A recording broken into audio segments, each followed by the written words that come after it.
A hydrogen-like atom of atomic number Z is in excited state of quantum number 2n. If it makes a transition to quantum state n, it emits a photon of energy 40.8 electron volt. It can also emit a photon of maximum energy 204 electron volt. Find the minimum energy that can be emitted by this atom and the values of n and z. एजे बोल रहा है sir याद कर लिया और कहीं question ही नहीं आया उसका तो बुरा लगेगा। ठीक है यार, हम प्रिपेयर तो सब करके जाएंगे ना। अब मान लो हमने तो सब सारा चैप्टर्स प्रिपेयर किया, लेकिन सारे चैप्टर से तो क्वेश्चन आ नहीं सकता है। तो किसी चैप्टर से क्वेश्चन नहीं आया तो बुरा थोड़ी मानना है। चलो हाँ, अब मेरे को बताओ इस क्वेश्चन को कैसे सॉल्व करें। चलो guys, quickly quickly quickly question का कैच बताओ, क्वेश्चन का मेथड बताओ, कैसे सॉल्व करेंगे क्वेश्चन। प्रियांश बोल रहा है रिडबर्ग फॉर्मूला लगा दें इसमें। लगा सकते हैं, यस लगा सकते हैं, बिल्कुल लगा सकते हैं।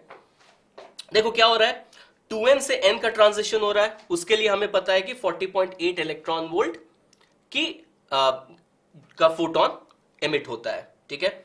और मैक्सिमम कितने एनर्जी का फोटोन एमिट हो सकता है, 204 इलेक्ट्रॉन वोल्ट का, ठीक है। तो पहले क्या करते हैं, इसको यहां पे ड्रॉ करते हैं। तो ये है आपका n इक्वल टू 1, ये है n, ये है 2n। तो क्वेश्चन में हमें क्या बताया गया है, हर्ष बोल रहा है 2 इक्वेशन 2 वेरिएबल होगा। Very good Harsh, yes I like that. तो क्या हो रहा है, 2n से n में जो ट्रांजिशन हो रहा है उसके लिए एनर्जी रिलीज कितनी है, 40.8 इलेक्ट्रॉन वोल्ट, ठीक है।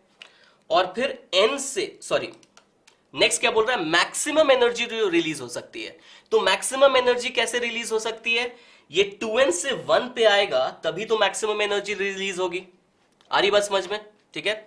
2n से n गया 40.8 इलेक्ट्रॉन वोल्ट, अब 2n से 1 जाएगा तो ही तो मैक्सिमम एनर्जी रिलीज होगी, है कि नहीं। मैक्सिमम एनर्जी तो तभी रिलीज होगी जब लोएस्ट ऑर्बिट पे चला जाए। यस, इसके लिए कितना एनर्जी रिलीज हो रहा है, 204 इलेक्ट्रॉन वोल्ट एनर्जी रिलीज हो रही है, करेक्ट।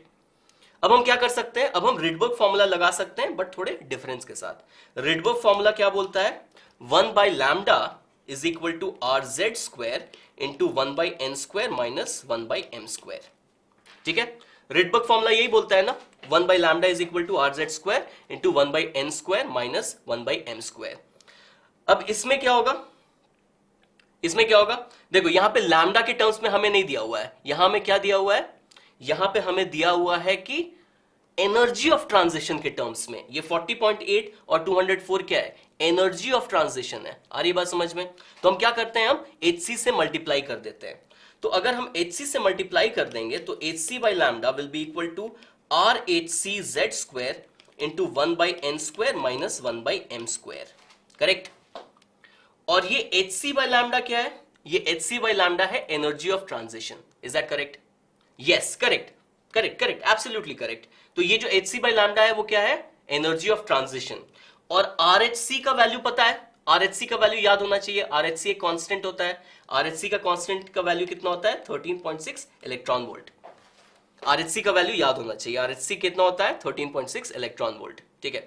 एजे पूछ रहा है एनर्जी के लिए इंफिनिटी टू 1 नहीं ले सर, नहीं, देखो ये 2n स्टेट में है ना, जो एटम जो है वो 2n स्टेट में है, तो 2n स्टेट से वो मैक्सिमम एनर्जी कितनी रिलीज कर सकता है, जब वो 2n से 1 चला जाए, करेक्ट। 2n अपने को दिया हुआ है कि वो 2n स्टेट में है, इंफिनिटी टू 1 की बात नहीं कर रहे हैं यहां पे, ठीक है। ऑलराइट, तो ये क्या बन जाएगा, एनर्जी ऑफ ट्रांजिशन कितनी हो जाएगी, एनर्जी ऑफ ट्रांजिशन हो जाएगी 13.6 electron volt into Z square into 1 by n square minus 1 by m square, correct, clear. Alright, चलो तो दो इक्वेशन कैसे बनाएंगे,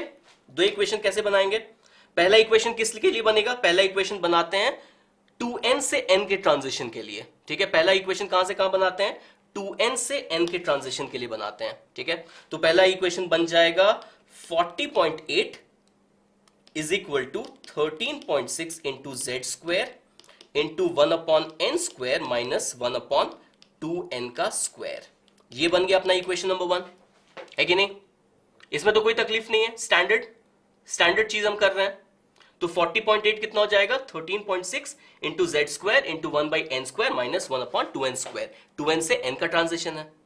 नेक्स्ट 204 वाले ट्रांजिशन के लिए क्या लिखेंगे कि 204 is equal to 13.6 Z square multiplied by, ये एनर्जी ट्रांजिशन कहां से हो रहा है, 2n से 1 हो रहा है, यानी यहां पे क्या आ जाएगा 1 स्क्वायर और यहां पे कितना आ जाएगा 2n स्क्वायर। ये आ गया आपका इक्वेशन नंबर 2। आ रही बात समझ में? मैड माइंड बोल रहा है सर आपने बोला कि ऑप्शन ध्यान से देखो। सर हमने पता है कि मैक्सिमम एनर्जी डिफरेंस के लिए मोर एटॉमिक नंबर होना चाहिए। तो सर ठीक है, आते हैं उस चीज पे आते हैं। ठीक है, ओके, ये बात क्लियर है। दो इक्वेशन हमने लिख लिया। अब इस दोनों इक्वेशन को कैसे सॉल्व करेंगे? ऑब्वियसली पहले क्या करते हैं, डिवाइड कर देते हैं दोनों इक्वेशन को। अगर दोनों इक्वेशन को डिवाइड करेंगे तो क्या मिलेगा, 40.8 divided by 204 is equal to, यहां पे कितना मिल जाएगा, यहां पे हमें मिल जाएगा 1/n² अपॉन 1/-1/4n², यानी कि 3/4n² आ जाएगा यहां पे। और फिर इसको किससे डिवाइड करेंगे, 4n² माइनस 1 डिवाइडेड बाय कितना हो जाएगा ये कितना हो जाएगा, डिवाइडेड बाय 4n²। कुछ गड़बड़ की क्या मैंने, 4n², सो 4/4n², सो 3/4n² यहां पे आ गया। यहां पे कितना हो जाएगा, यहां पे 4n² ऊपर चला जाएगा और ये नीचे आ जाएगा। तो ये हो जाएगा 4n² divided by 4n² minus 1। Correct? तो ये 4n² और 4n² चला गया। अब इसको थोड़ा सिंप्लीफाई करते हैं। इसको सिंप्लीफाई करेंगे तो क्या मिलेगा, इसको 4 से उड़ा देते हैं तो ये कितना हो जाएगा, ये हो जाएगा 51। इसको 4 से उड़ा देंगे तो ये हो जाएगा 10.2। ठीक है, तो यहां से क्या पता चल रहा है, ये 5 टाइम्स जा रहा है। करेक्ट? सिंपल कैलकुलेशन में कर रहा हूं, कुछ यहां पे डिफरेंट नहीं कर रहा हूं। तो 4n² minus 1 is equal to कितना आया, 15 आ गया। यानी कि हम बोल सकते हैं n² कितना आ जाएगा, 16 आ जाएगा। n का वैल्यू कितना आ जाएगा, सॉरी n² का वैल्यू 4 आ जाएगा और n का वैल्यू 2 आ जाएगा। ठीक है, आ गया। क्लियर है गाइस? Pay attention. क्लियर है? यहां तक कोई तकलीफ है? ठीक है, दो इक्वेशन हमने बनाए, दोनों इक्वेशन को हमने सॉल्व किया, वहां से हमने क्या किया, n का वैल्यू निकाल लिया। करेक्ट? तो n इज इक्वल टू 2 आ गया हमारे पास, यानी कि ये क्या है, अब यहां से हमने z² भी निकालना है। ठीक है, अब z² निकालने के लिए क्या करेंगे, कोई भी एक इक्वेशन ले लो।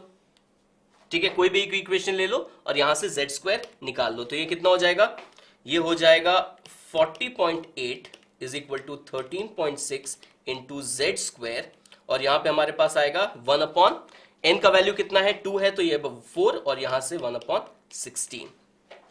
ठीक है, तो यहां से हम क्या कर सकते हैं, यहां से हम z का वैल्यू निकाल सकते हैं। आ रही बात समझ में?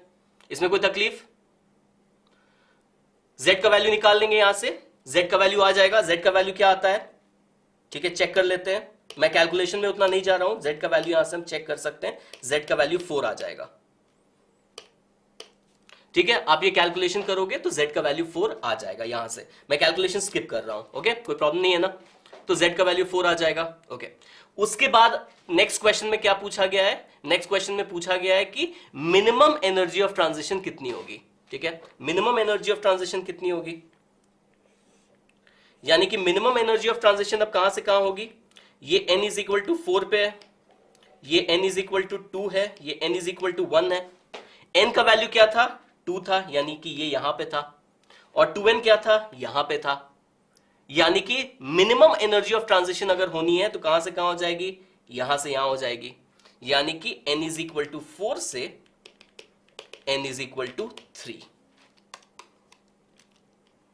तो आपको एनर्जी ऑफ ट्रांजिशन जो मिलेगी, एनर्जी ऑफ ट्रांजिशन जो मिलेगी वो कैसे मिलेगी, n इज इक्वल टू 4 से n is equal to 3।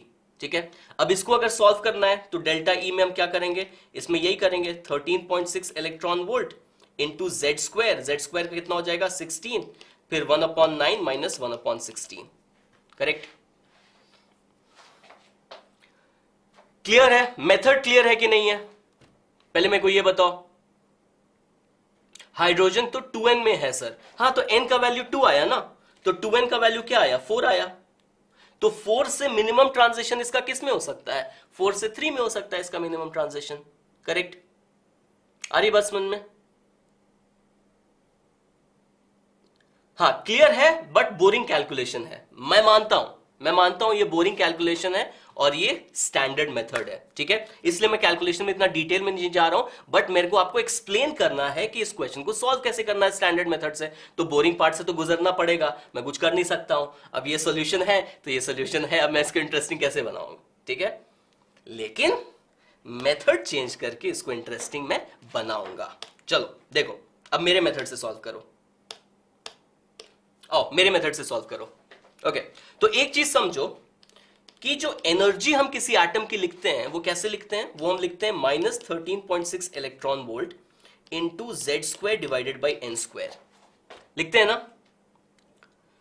Energy लिखते हैं -13.6 electron volt Z square divided by n square. अब अगर ये टर्म ले लें तो ये टर्म क्या बता देता है मेरे को? ये टर्म मेरे को बता देता है अलग अलग एन के लिए हाइड्रोजन का एनर्जी लेवल। आ रही है बात समझ में? 13.6 डिवाइडेड बाई एन स्क्वायर, ये क्या होता है? अलग अलग एन के लिए, अलग अलग एनर्जी लेवल्स के लिए ये मुझे क्या बता देता है? ये मुझे एनर्जी बता देता है ऑफ द हाइड्रोजन एटम। यानी मैं बोल सकता हूं क्या? Energy of any atom will be equal to energy of hydrogen atom into Z square. ये बात क्लियर है नहीं है? फटाफट मेरे को बताओ। Quickly give me a thumbs up, give me a yes. ये चीज क्लियर है कि नहीं? ये फंडामेंटल चीज है, ये चीज क्लियर है कि नहीं है? अगर मुझे किसी भी एटम की एनर्जी निकालनी है, किसी भी हाइड्रोजन लाइक एटम की एनर्जी निकालनी है, तो वो क्या हो जाएगा? Energy of the atom is equal to energy of hydrogen into Z square. हाँ कि ना? अब इसका क्या मतलब है? इसका मतलब मैं बोल सकता हूं कि अगर delta E atom, delta E मतलब एनर्जी ऑफ ट्रांजिशन, अगर energy of transition of atom को मैं लिख सकता हूं क्या? कि that will be equal to the energy of transition of hydrogen multiplied by Z square. Can I write this or not? इसका मतलब क्या है? Energy of transition for a particular atom will be equal to energy of transition of hydrogen into z square। इसका मतलब क्या है कि अगर मुझे हाइड्रोजन का एनर्जी ऑफ ट्रांजिशन पता है तो मैं किसी दूसरे एटम का एनर्जी ऑफ ट्रांजिशन निकाल सकता हूं फॉर द सेम ट्रांजिशन। इसका रिवर्स भी ट्रू है। अगर मुझे पता है कि energy of atom, energy of transition of an atom क्या है, तो मैं निकाल सकता हूं कि करस्पॉन्डिंग ट्रांजिशन के लिए energy of transition for hydrogen atom क्या होगा। और हाइड्रोजन के एनर्जी लेवल्स तो मुझे पता है और वहां से मुझे energy of transition for hydrogen atom निकालने में कोई तकलीफ नहीं होगी। अब देखो इस क्वेश्चन को हम लोग कैसे सॉल्व करते हैं। ये चीज क्लियर है कि नहीं? क्लियर है?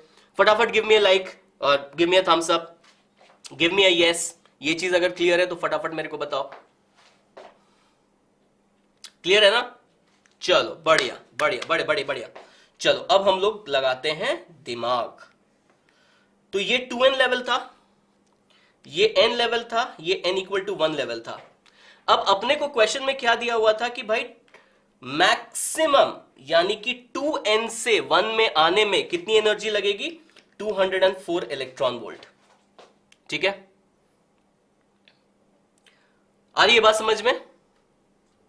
2n से 1 आने में कितनी एनर्जी लग रही है? 204 इलेक्ट्रॉन वोल्ट। किसके लिए? एक पर्टिकुलर एटम के लिए। ठीक है, एक पर्टिकुलर एटम के लिए। अब साथ साथ क्या करते हैं, साथ साथ क्या करते हैं हम लोग? हाइड्रोजन का भी लेवल्स बना लेते हैं। हाइड्रोजन का लेवल्स बनाने में क्या क्या रहेगा? हाइड्रोजन का लेवल कहां बना है? चलो इसको इधर से हटा देते हैं, इसको इधर बना देते हैं छोटा सा।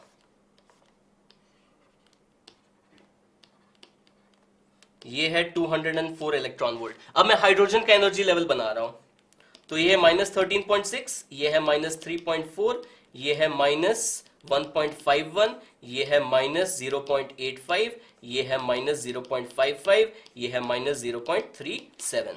ठीक है, क्लियर? ओके, अब देखो, अब देखो, अब देखो क्या होता है। अब ये 204 इलेक्ट्रॉन वोल्ट जो है एनर्जी ऑफ ट्रांजिशन, ठीक है, अब मैं देखना चाहता हूं कि अगर सेम